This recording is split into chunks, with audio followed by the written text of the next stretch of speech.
तो हमारा next topic है laws of reflection of light. ठीक है, तो अब हम लोग इसको डिटेल में जानते हैं कि laws of reflection of light क्या होता है। तो देखो, लॉज का मतलब होता है रूल्स, यानी कि नियम। किसके नियम? लाइट के रिफ्लेक्शन करने के नियम क्या होते हैं। ठीक है, आइए जानते हैं क्या होते हैं। तो जो जो लाइट है वो आपका, ये वाला डायग्राम आप देखना, ये डायग्राम देखो आप। ठीक है, ये डायग्राम आप देख सकते हो सामने। ठीक है, जो दो लॉज है मैं आपको अभी पढ़ के बताऊंगा। फिलहाल आप ये देखिए हमारे पास सामने, ये हमारा रिफ्लेक्टिंग सरफेस है। ये इस तरीके से जो बना हुआ है, ये हमारा रिफ्लेक्टिंग सरफेस है, जिसमें मैं ये लाइंस नीचे नीचे ड्रॉ कर रहा हूँ। ये वाली चीज़, ये हमारा नॉन रिफ्लेक्टिंग सरफेस है, नॉन रिफ्लेक्टिंग सरफेस है। ठीक है, और इसके ऊपर जो बना हुआ है, इसके ऊपर जो है, उसके ऊपर ये ब्लू वाले के ऊपर जो है, ये वाला जो हिस्सा, ये हमारा क्या है? रिफ्लेक्टिंग सरफेस है। मार्क करके मैंने बता भी रखा है, देखो ये इस एरो से। ठीक है, इस एरो को अगर आप ध्यान से देखो तो ये एरो बता रहा है, ये जो नहीं है ब्लूइश पार्ट, ये आपका रिफ्लेक्टिंग सरफेस है। आप इसको लाइन मत समझिएगा, एक प्लेन मिरर जैसे नहीं होता है, प्लेन मिरर जिस तरफ आपको चेहरा दिखता है वो आपका रिफ्लेक्टिंग सरफेस वाला हिस्सा होता है, तो वैसे समझिएगा। ठीक है, तो रिफ्लेक्टिंग सरफेस हो गया। अब क्या हुआ, एक रे, हम स्टडी पर्पस के क्या ले रहे हैं? एक रे ले रहे हैं। तो एक रे ले हमने यहाँ पे, बहुत सारी रे आती होंगी रिफ्लेक्टिंग सरफेस पे। तो ये रे आई, ये रे जो आई, जिस पॉइंट पर ये गई, ये जो रे दिख रही है आपको ऐसे आई, जिस पॉइंट पर, जिस पॉइंट पर ये टकरा रही है, इस पॉइंट को क्या बोलते हैं हम लोग? Point of incidence. क्या बोलते हैं? पॉइंट ऑफ इंसिडेंस बोलते हैं। ठीक है, अच्छा, इस पॉइंट ऑफ इंसिडेंस से आपका एक परपेंडिकुलर लाइन बनता है रिफ्लेक्टिंग सरफेस पे। इस परपेंडिकुलर लाइन को क्या बोलते हैं हम लोग? नॉर्मल बोलते हैं। क्या बोलते हैं? नॉर्मल बोलते हैं। ठीक है, मैं ड्रॉ करके दिखाता हूँ, ये हमारा नॉर्मल हो गया। ठीक, नॉर्मल क्या होता है? रिफ्लेक्टिंग सरफेस के क्या होता है? परपेंडिकुलर होता है। देख सकते हो 90 डिग्री बना रहा है रिफ्लेक्टिंग सरफेस के। ये रिफ्लेक्टिंग सरफेस है हमारा, इससे 90 डिग्री बना रहा है क्या? हमारी ये जो लाइन है इसे नॉर्मल कहेंगे। ठीक, अब ये जो रे है, इंसिडेंट रे आई, जिस पॉइंट पे टकराई, रिफ्लेक्टिंग सरफेस के जिस पॉइंट पे टकराई, उस पॉइंट को हमने क्या बोला? पॉइंट ऑफ इंसिडेंस बोला। अब इसी लाइन से क्या होगा, एक रे आपकी वापस से टकरा के जाएगी, इस रे को क्या बोलेंगे? Reflected ray. तो देखो, इंसिडेंट रे आई, एक पॉइंट पे टकराई, उसे बोला पॉइंट ऑफ इंसिडेंस। ठीक है, और टकरा के चली गई, इसे बोला हमने रिफ्लेक्टेड रे बोला। ठीक है, अब आप देख सकते हो जहाँ पर वो टकराई है वहाँ पर एक परपेंडिकुलर हमने ड्रॉ करा है। उस परपेंडिकुलर को, परपेंडिकुलर किसके? रिफ्लेक्टिंग सरफेस के। रिफ्लेक्टिंग सरफेस मतलब जिस पे लाइट रेस टकरा रही है। ठीक है, तो नॉर्मल, इंसिडेंट रे और रिफ्लेक्टेड रे हमें दिख रही है, तो नॉर्मल इंसिडेंट रे के बीच में एक एंगल बन रहा है। इस एंगल को क्या बोलते हैं? अगर मैं आपको दिखाऊं तो इसको मैं मार्क कर रहा हूँ येलो कलर से। ये देखो, ये वाला एंगल, इसे बोलते हैं एंगल आई। ठीक है, एंगल आई का मतलब होता है angle of incidence, angle of incidence. ठीक है, और दूसरा कलर मैं लेता हूँ यहाँ पर ग्रीन। ठीक है, लाइट ग्रीन कलर ले रहा हूँ यहाँ पर। ये देखो, ये एंगल आर है।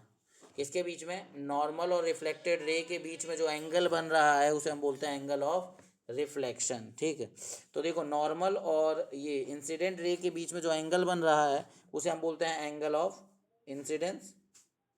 ठीक, ये राम का ये नॉर्मल, सॉरी, नॉर्मल और इंसिडेंट रे के बीच में जो एंगल बन रहा है उसे एंगल ऑफ इंसिडेंस कहते हैं। ठीक, और रिफ्लेक्टेड रे और नॉर्मल के बीच में जो एंगल बन रहा है उस एंगल को क्या बोलते हैं हम लोग?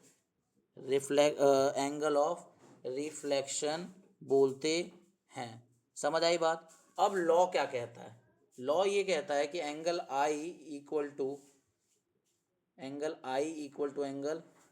आर होता है। मतलब एंगल ऑफ इंसिडेंस जो होता है वो हमेशा एंगल ऑफ रिफ्लेक्शन के बराबर होता है, उसे हम कहते हैं, ये दूसरा लॉ है। ठीक है, और पहला लॉ क्या कहता है? पहला लॉ ये कहता है, पहला लॉ ये कहता है, पहला लॉ कहता है कि इंसिडेंट रे, ठीक है, रिफ्लेक्टेड रे और ये जो हमारा नॉर्मल होता है, क्या, ये जो हमारा नॉर्मल होता है, ठीक है, ये नॉर्मल, तो इंसिडेंट रे, रिफ्लेक्टेड रे और नॉर्मल तीनों जो हैं वो एक ही प्लेन में लाए करते हैं, वो अपना प्लेन नहीं चेंज करते, प्लेन जो रहता है तीनों का क्या रहता है, सेम रहता है, ठीक है। तो इसका मतलब यही हुआ, इंसिडेंट रे, रिफ्लेक्टेड रे और नॉर्मल तीनों एक प्लेन में लाए करते हैं। तो लॉ ऑफ रिफ्लेक्शन क्या है, हमारा पहला लॉ है, incident ray, reflected ray and normal all three rays lie in the same plane। और दूसरा लॉ क्या है कि एंगल ऑफ इंसिडेंस जो होता है वो एंगल ऑफ रिफ्लेक्शन के बराबर होता है। एंगल ऑफ इंसिडेंस और एंगल ऑफ रिफ्लेक्शन क्या होता है वो आपको मैंने बता दिया। तो एक काम करता हूँ, मैं आपको ये सारी चीज़ें एक बार शो करता हूँ जो लॉज लिखे हुए हैं, ठीक है, पढ़ते हैं। तो ये देखिए, पहला लॉ है angle of incidence is equal to angle of reflection, ठीक।